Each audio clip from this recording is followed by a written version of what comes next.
Today on Teuty's track analysis, we have the track of the day for June 8th, Permafrost by Cremconnoisseur. Permafrost is a mixed surface track with its main focus being on the ice sections, but you can also find plenty of dirt and road in the track. There is a GPS on Permafrost and its time of a 43.355 is 0.352 faster than the author medal time.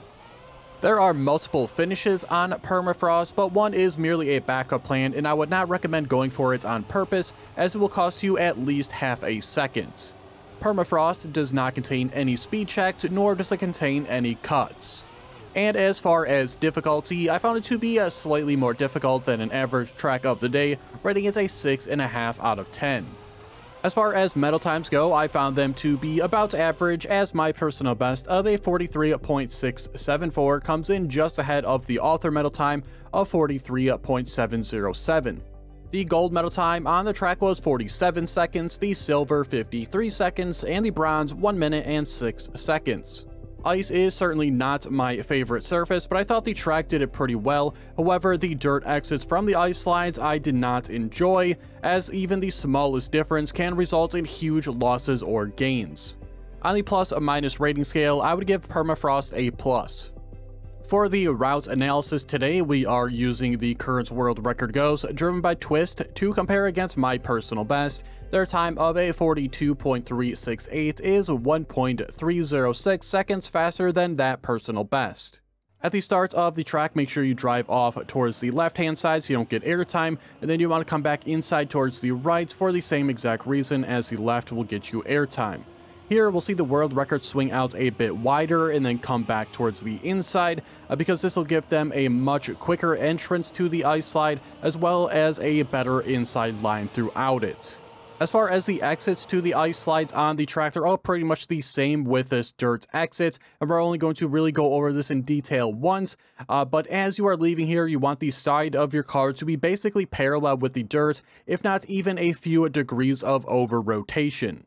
You also want to maintain whatever ice slide you are already in, continue holding that direction as you would go across the dirt, and once you are onto the road, you kind of want to let your car straighten out, and that is when you can counter steer and then start steering whichever direction you then need to.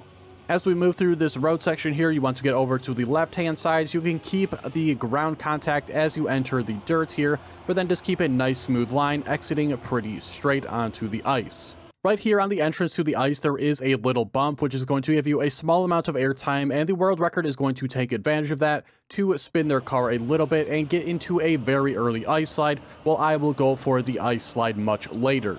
And as you can see, they will get a very tight inside line as well, and this will give them a little extra speed here on the dirt flick. Ideally, the exit would be on the best inside line you can get, but it really depends on your exit from the ice slide. But going down the hill here, you want to be a little bit wider towards the left, otherwise you will get airtime and crash out. Not much to talk about going up the hill here, really just trying to get speed slides if you can to gain any little extra speed going into the next ice section. This next ice section is by far the hardest part of the track in my opinion. Never really could get the timing down on this one, but the world record here goes for the ice slide much earlier than I do. I was also way too aggressive here as I went over the edge, but luckily I managed to keep a decent amount of speed nonetheless. After this though, we got to switch over from the right turn to the left turn, so you're going to want to release the gas a little bit in order to do so. We'll see the world record get into the inside line very early and leave around the center, while I started a bit wider and leave on the inside line. That little bit wider exit here from the world record is going to get them a much better inside line into the next ice slide, which is going to allow them to get into the ice slide earlier as well as get the extra speed. And moving on to the finishes in the track, I don't really have a speed estimate for you here because the speed on the ice slides doesn't really correspond great to your car's actual velocity. So really no speed I can give you here, but there's really no point in trying to go for the lower finishes here. Always try your best to grab these upper ones. And that is going to do it for today's video. I hope you enjoyed. If you did, be sure to like the video and subscribe. Check the description for a link to my Discord if you are interested in that, and be sure to check out all the previous track analysis videos already out on the channel. Thanks so much for watching, and I'll see you guys tomorrow for the next one.